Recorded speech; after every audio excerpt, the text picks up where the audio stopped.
Hello learners, आज की video में हम पढ़ेंगे meaning of collective bargaining, types of collective bargaining, importance of collective bargaining and prerequisites of collective bargaining. तो चलिए स्टार्ट करते हैं आज की वीडियो।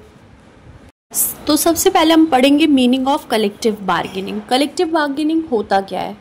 तो collective bargaining means collective negotiation between employer and employee relating to their work situation. Collective bargaining एक तरह से नेगोशिएशन है एम्प्लॉयर और एम्प्लॉय के बीच में उनके वर्क सिचुएशन को लेके। It is the term use to describe a situation in which essential condition of employment are determined by bargaining process. इसमें मतलब एक सिचुएशन को डिस्क्राइब किया जाता है जिसमें मतलब आपस में एम्प्लॉयर और एम्प्लॉय बिना लड़ाई किए आपस में ही म्यूचुअल अंडरस्टैंडिंग से उसको कर लेते हैं। कलेक्टिव बार्गेनिंग में मेनली दो ग्रुप ऑफ पीपल होते हैं, एक तो वर्कर्स का मतलब रिप्रेजेंटेटिव होता है और एक एम्प्लॉय का रिप्रेजेंटेटिव होता है।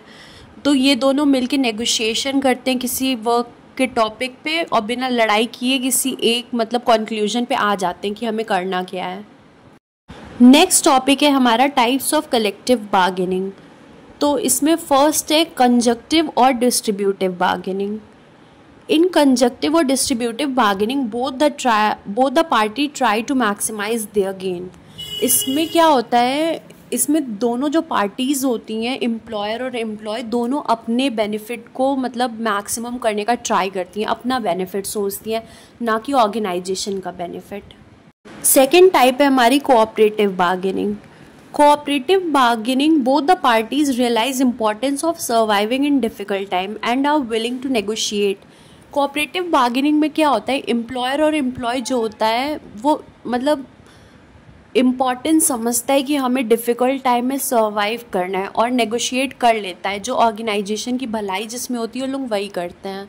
जैसे कोविड के टाइम में सबको मिल के काम करना था तो उन लोग नेगोशिएट किए थे कि मतलब हमें अच्छे से काम करना है ऑर्गेनाइजेशन के वेलफेयर को सोच के।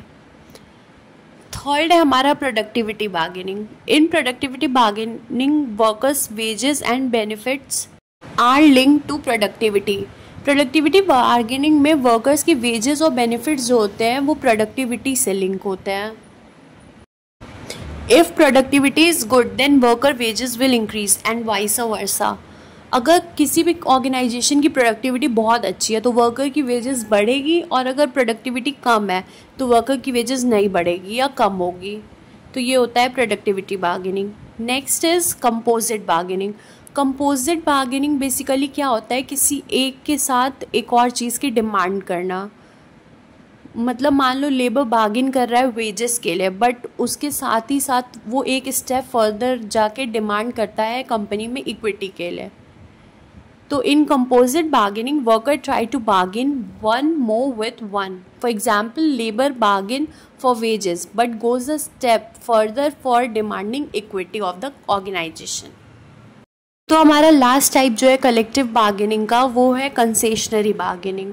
इन concessionary bargaining worker cut their benefit which they gain previously. Concessionary bargaining में क्या होता है, वर्कर्स को जो पहले बेनिफिट्स मिले होते हैं वो कट कर देते हैं आगे फ्यूचर के बेनिफिट्स के लिए। कुछ पाने के लिए वो लोग अपने जो पहले मिले हुए बेनिफिट्स होते हैं उसको मतलब कट कर देते हैं, नहीं चाहिए हमें बोल देता है। तो ये होता है कंसेशनरी बार्गेनिंग। तो ये थे types of collective bargaining. Next topic है हमारा इम्पॉर्टेंस ऑफ कलेक्टिव बार्गेनिंग।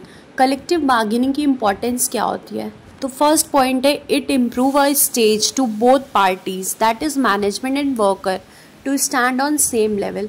ये इम्प्रूव करता है, एक स्टेज प्रोवाइड करता है बोथ पार्टीज़ को, मैनेजमेंट और वर्कर्स को, ताकि वो दोनों सेम लेवल पे आके नेगोशिएट कर पाएँ आपस में। Second, it benefit both the parties as worker get fair remuneration without impairing capacity of employ to work profitably.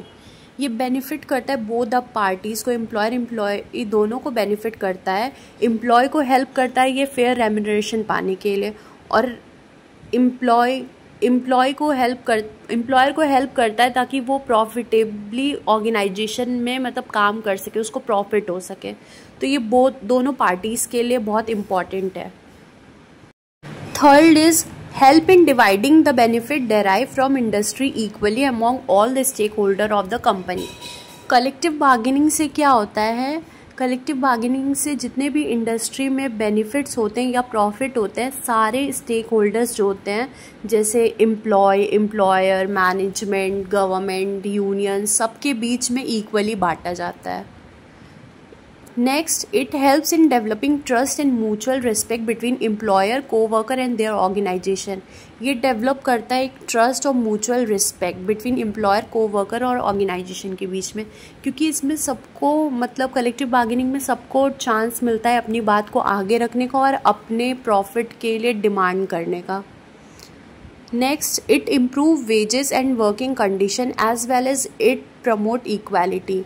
इससे क्या होता है, एम्प्लॉय की जो वेजेस होती है वो भी अच्छी होती है, वर्किंग कंडीशन के लिए भी उन लोग डिमांड कर सकते हैं और उन्हें इक्वालिटी भी मिलती है और डिसीजन मेकिंग में भी पार्ट लेने का मौका मिलता है। It helps to create industrial peace. Collective bargaining help करता है इंडस्ट्रियल पीस क्रिएट करने में।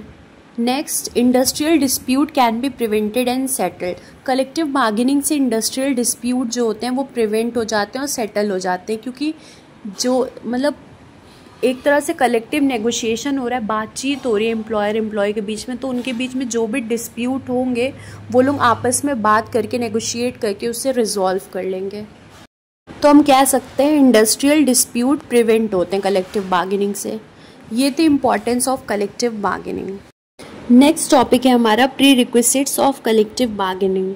कलेक्टिव बार्गेनिंग करते टाइम क्या क्या चीज़ों की ध्यान रखना चाहिए?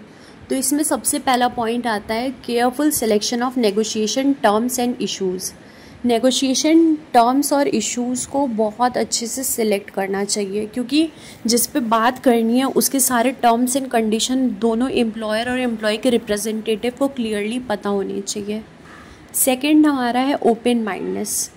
इसमें मतलब एम्प्लॉयर और एम्प्लॉय दोनों फ्रीली माइंड होने चाहिए एक दूसरे की बात सुनने के लिए। उन लोगों का पहले से कोई परसेप्शन नहीं होना चाहिए उस टॉपिक के लिए जिस पे बात हो रही है। वो दोनों एक दूसरे की बात सुनेंगे अच्छे से, तभी अच्छे से मतलब बार्गेन कर पाएंगे, कोई डिसीज़न ले पाएंगे। Next, availability of data. जो भी मतलब टॉपिक है डिस्कशन का, उसके रिलेटेड सारे डेटा अवेलेबल होने चाहिए। No unfair practices. कोई भी अनफेयर प्रैक्टिसेस नहीं होनी चाहिए। जैसे मान लीजिए जो रिप्रेजेंटेटिव है उसको एकदम अनबायस्ड होना है, ये नहीं कि वो बायस्ड है, बायसनेस दिखा के अगर वो डिसीज़न ले रहा है तो फिर वो कलेक्टिव बार्गेनिंग अच्छे से नहीं होगी। तो इसीलिए कोई भी अनफेयर प्रैक्टिसेस नहीं होनी चाहिए। नेक्स्ट है यूनियन कोऑपरेशन। यूनियन के बीच में कोऑपरेशन होना बहुत ज़रूरी है। अगर यूनियन जो ग्रुप है, मान लीजिए एम्प्लॉयर या एम्प्लॉय, उनके बीच में अगर फाइटिंग है और उन लोग एक डिसीज़न पे नहीं आ पा रहे हैं तो कलेक्टिव बार्गेनिंग हो ही नहीं सकता है। रिटन डॉक्यूमेंट, जितना भी कलेक्टिव बार्गेनिंग में डिसीज़न वगैरह लिया जाएगा सबका रिटन डॉक्यूमेंट होना चाहिए। Mutual trust and confidence. Employer और एम्प्लॉय को आपस में ट्रस्ट होना चाहिए और कॉन्फिडेंस होना चाहिए कि कलेक्टिव बार्गेनिंग से जो भी डिसीज़न लिया जाएगा वो सबकी भलाई के लिए होगा और ऑर्गेनाइजेशन की भी। Recognition of trade union. Trade union को रिकॉग्निशन मिलना चाहिए, उनकी भी इम्पॉर्टेंस है। तो ये थे हमारे कुछ pre requisites of collective bargaining. Hope आपको वीडियो पसंद आई हो। अगर वीडियो पसंद आई हो तो do like, subscribe, share and comment. Thank you.